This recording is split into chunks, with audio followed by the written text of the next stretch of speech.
Welcome back to What Arty Noobs with General Disturbance. This is the Bishop. It's the Tier 5 British SPG.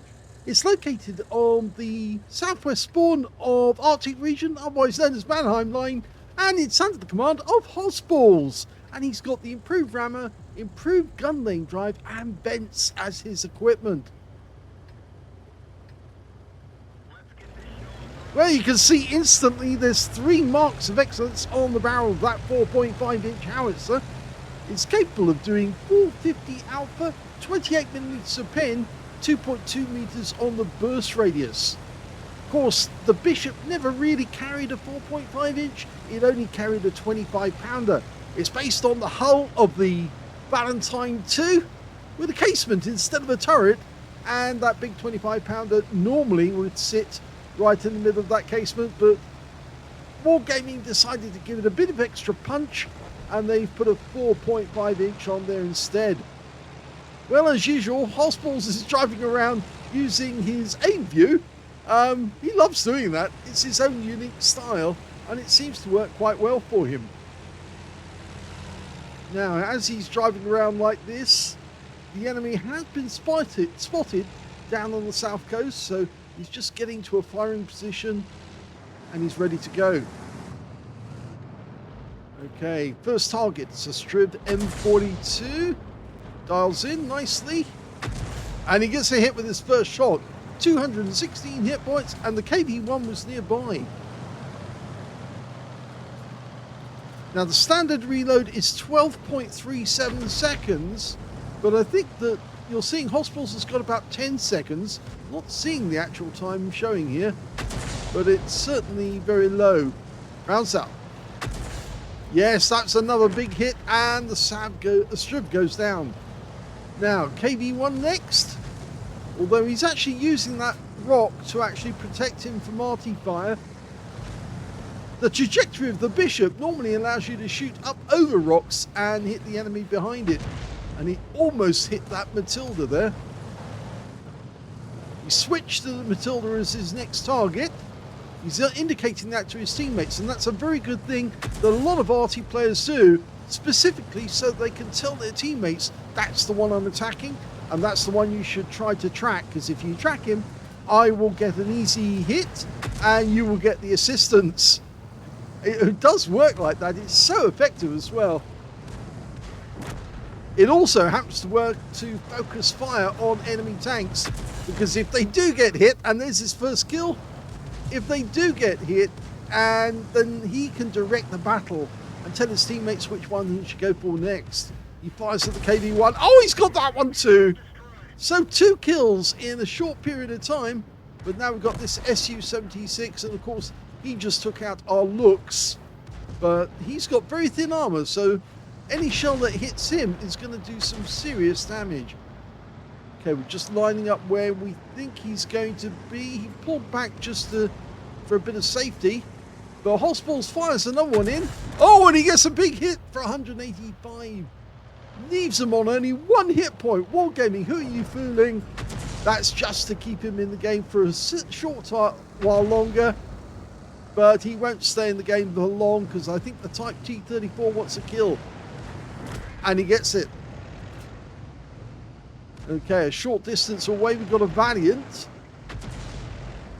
hossballs had to adjust his position because he's almost at maximum range. You can see when the reticule becomes ovoid like that or flattened out, that means he's near maximum range and the shells are coming down almost vertically. Now, Valiants are very difficult tanks. He just got a direct hit on that guy. They're difficult tanks to drive for the users, not for the enemy. They do have a lot of armor, but they were absolutely diabolical to drive, and thank goodness that they were withdrawn after testing. Now, we've lost all the teammates that we actually had up that end, so now hossballs can't see the enemy. And he's only got a view range of 250 meters, so the enemy's going to probably see him before he sees them.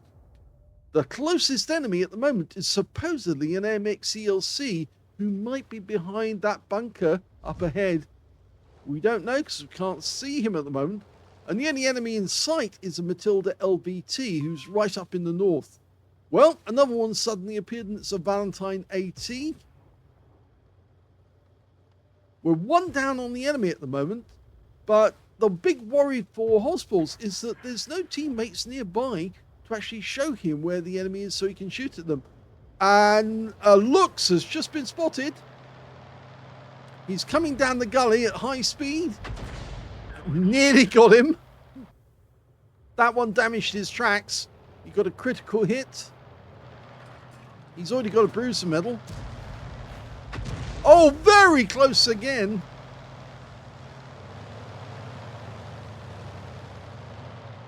Now he's gone to the edge of the gully, and those rocks are definitely protecting him. In fact, I think they have been changed by wargaming to a certain extent, so it makes it difficult for us to get shots. And well, he just took out our T6, who was situated up on the lookout point at G6, and now we've lost our P2640. So that looks could probably come looking for us. The question is, does he know where we are?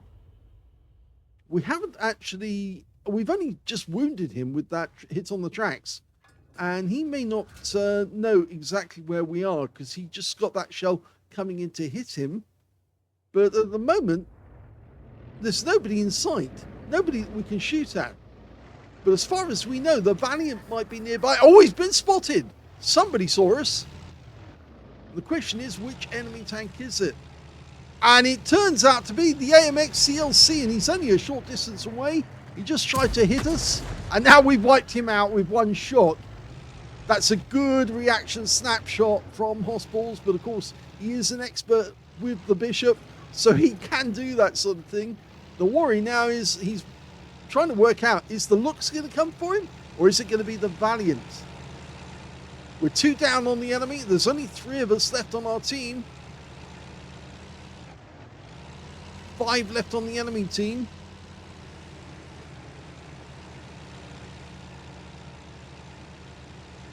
The other tanks on our team are the Matilda LVT and a Panzer III Aslains J. Okay. Nobody else in sight. Oh, now there is. The Lux suddenly appeared out of nowhere, and the Panzer III got the kill. And there's the Valiant off a short distance away. Can we get a shot? Now, he has got heavy armor, so he is going to be difficult to kill. He is a medium tank. And unfortunately, it looks like our Panzer III took a hit. The Valiant's still on the way in. Nicely judged. 116 hit points from that one. Gonna need a few more like that to kill him, but he keeps coming on. And another. Now he's, well, I'd say he's close to a one-shot. If he carries on like this, he will be wiped out. And that one wasn't enough to kill him with one shot. In fact, he's just taken a shot from the Panzer III. He's down to 3 hit points, and the Panzer III gets the kill. So that one has gone. But that means now it's 2 versus 3. And the enemy team consists of P2640 and a Stuttgart Aslains B and their Bishop. So it might be time to relocate from this position. Although it's a very good defensive position, the enemy has to come at him in order to get close. But from his current position, he might have difficulty trying to shoot at targets which the Panzer III is spotting. So he's come out of the hole, away from the coast.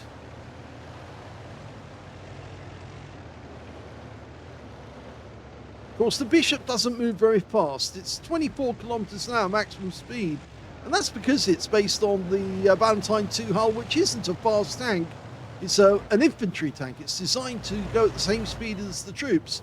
And here comes that Stuttgart Aslains B. We get one shot in on him, and he pumps one into the Panzer III, but he gets the kill. And so now the Panzer III's got 3 kills. We've got 3 kills. Oh, and the enemy Bishop's trying to slot us. He's trying to kill us. He didn't go for the Panzer III, who would have been an easy kill. He recognises the Bishop's the more dangerous opponent. Oh, and unfortunately the Panzer III Aslains J goes down. That could have been a possible brothers in arms there. But now it's gone. But it means now that hossballs is all alone and he's facing 2 enemies. That bishop must have been fairly close because he couldn't have shot that far from the enemy side of the battlefield. So he must have driven over and he might be somewhere near. hossballs is setting up in ambush, waiting for one of the enemy to appear, either the P2640 or the bishop. They're out there somewhere. Always a good idea to set up in ambush when you're on your own and you're fighting against enemy who are similar capability. And there's the bishop. He's been spotted. Good shot. Now he's a one shot, 135. Did we get spotted? No, we didn't. So he doesn't know where we are. He knows the general direction, but he didn't get a hit. And there's the kill. And we did get spotted that time, unfortunately, just as the guy died. So he was close enough to see us. So now it's 1-on-1 with a P2640. Now that guy's got a 75mm gun, which is fairly dangerous. It's a tier 5 game with tier 4 tanks in it, and I think that was a shell from the P2640, who's actually behind us at the moment. hossballs is still in the aim mode, but he's driving forward to get behind this rock. Now hopefully he's going to use one of these wrecks to hide behind and then shoot up over it at P26. But we can't see the P2640 anymore. Yes, he's still in aim mode. He loves using Battle Assistant and driving around like this. I've tried it myself. It's very difficult to do, but it very much works for hossballs to aim like this and drive like this. It's almost as if he's playing third person and he's watching his own tank as well as the enemy. And that can be useful because, of course, if you want to know what's going on around you, that's the one way to do it. The P26 appears to have disengaged.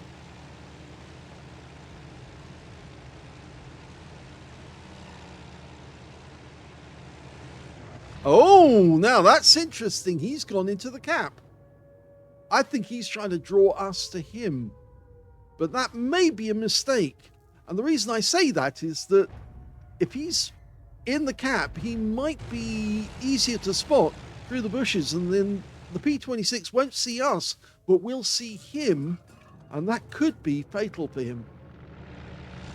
So hossballs is moving towards the cap as fast as he can go.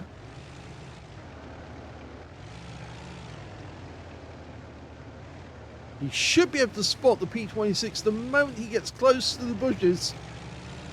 They'll lose their opacity, or their, yes, it is their opacity. Oh, there he is! Okay, so... Oh, supreme shot!